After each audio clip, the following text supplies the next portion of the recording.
Mismong si Pangulong Bongbong Marcos ang nag-utos na panagutin sa batas ang Russian vlogger na nambastos umano ng mga Pilipino. Ayon po yan sa Malacanang.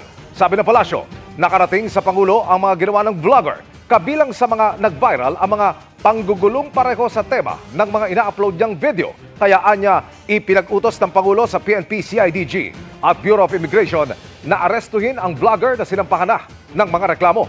Kung takdaan ng parusay, bubunuin muna niya yan bago ang tiyak ng pagpapadeport pagkatapos. Maaari ring mapanagot ang Pilipinong cameraman na kasama ng vlogger. Ayon sa palasyo, paalala nito, sundin pa rin ang mga batas kung gumagawa ng online content. Mga foreign nationals ay welcome naman po sa Pilipinas. Pero hindi po ibig sabihin nito na kung welcome sila, handa na rin po nila na bastusin ang mga Filipino. Kung kayo man po ay content creator, ang bawat freedom, ang bawat karapatan, may kaakibat na obligasyon. Hindi puro karapatan ang dapat isigaw.